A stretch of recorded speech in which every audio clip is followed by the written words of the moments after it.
That the person who's asking the question specifically was a man, that there's a kind of confusion between the role of mother and the role of wife in their lives. First of all, we need to realize that when it comes to the subject of wife and mother, you are dealing with two women. That's number one. One of them happens to be your wife, and another happens to be your mother. And by default, one is older than the other.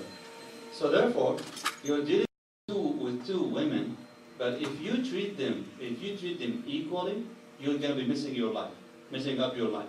Many men, specifically young ones, under the parental pressure, or maternal pressure in this case, they start abusing their wives. And sometimes under the pressure of the spousal pressure, they start abusing their mom. When I say abusing, not necessarily physically, but at least emotionally, they're abusing them. So he puts himself in the middle, and those two women start pulling to their sides. Now the mother, for sure, after 25 years of taking care of that boy, suddenly there is a lousy girl comes in her life and starts competing with her over this guy. So the mother wants to know that she's still that precious woman in his life. And she's competing in one way or another with that young woman right now. Now the wife, same thing. She assumes that her husband becomes her property. And therefore when the mother starts claiming her rights, now it's a matter of competition. I mean, who's the special woman in your life? And we assume that there's only one place for one woman in the heart.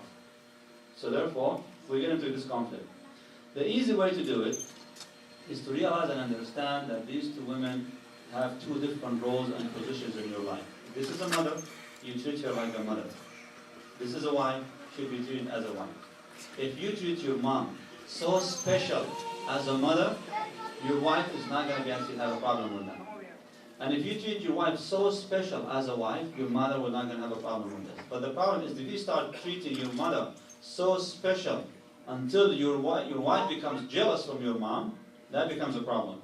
Specifically, if the man has an issue with his wife and because of his mom, and then he tells his wife, listen, this is my mom, and I don't want you to talk about my mom like this, I want to hear something like this about my mom, and so it becomes an issue of not competition. How can I validate my position as a wife in your life?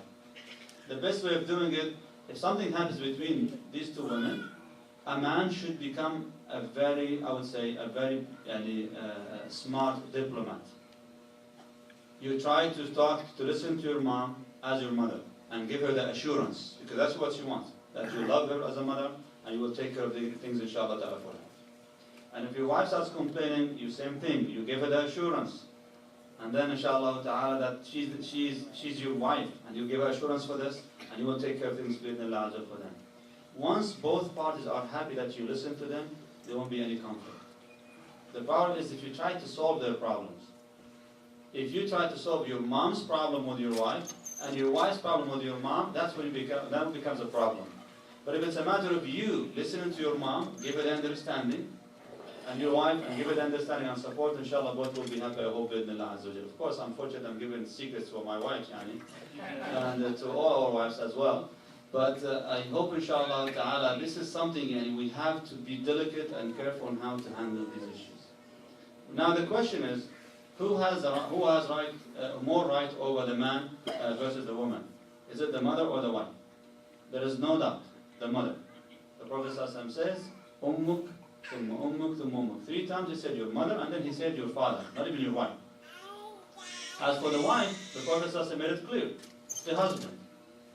That doesn't mean the husband should abuse his position as a husband and abuse his wife, being now, let's say, he always threatening her with that, says, I'm your husband, you should make frustration for me if it was allowed, and all these kind of things and comments. You don't demand respect, rather you earn it through the way you behave, inshallah ta'ala, and you handle the issue really well. Allah. I want to go through, inshallah, very quickly questions because Tamir was just telling me whomever wants to leave is welcome to leave, but the Sheikh said, inshallah, because he's going how long it's up to you. 5 minutes, okay, inshallah. Let's do that big one. The whole thing. Okay, I got it.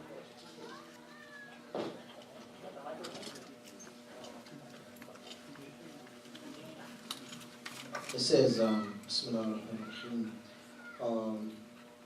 You talked about women being so important to create good family and encourage them to come to the masjid. My question, Indian Pakistani women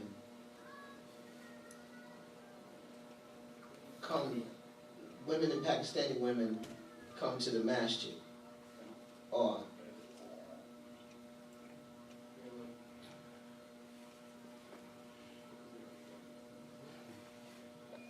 I can't even ask the question. What it's talking, it says they build walls isolating them, so they start talking. We get angry. What is the solution? Okay.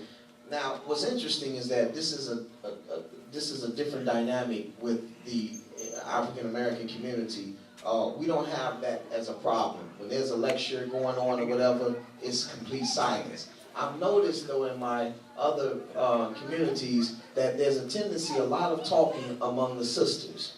And I don't know what's the reason for that. But one of the solutions could be two things. Number one, there's a responsibility upon the husbands to encourage their wives that if they bring them to the masjid to listen to some talk or something to the ulama, the scholars, to encourage them to come and listen. You know, and even ask them afterwards, so what was it about? And then you're like, don't know.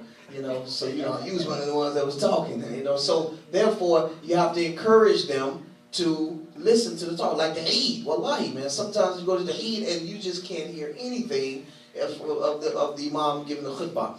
Number two, there always have to be people that's devoted to the deen, because there's going to always be some people in the Muslim community that are known for their devotion. Everybody can't be the same, but there's always some members in the community that seem to be a little outward in terms of their devotion to the deen. These people should be the ones delegated to help to corral and encourage the people, you know. So there's always have to be some sisters that are respected in the community, that hold some responsibility in the community, so that they can help other sisters to understand that, look, when we come here to learn. We're hearing the words of Allah subhanahu wa ta'ala, we're hearing the words of the Prophet sallallahu alaihi wasallam, so therefore, utilize them and delegate them to be responsible, to try their best to help to minimize the conversations, because this is not a good practice at all. So inshallah, that could be of some solution. Allahu Akbar.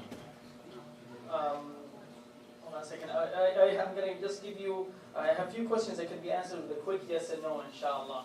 I hope, inshallah, that you can answer in a quick yes and no. On the issue of forgiving people as a sunnah of Allah, do I forgive someone for doing something against me?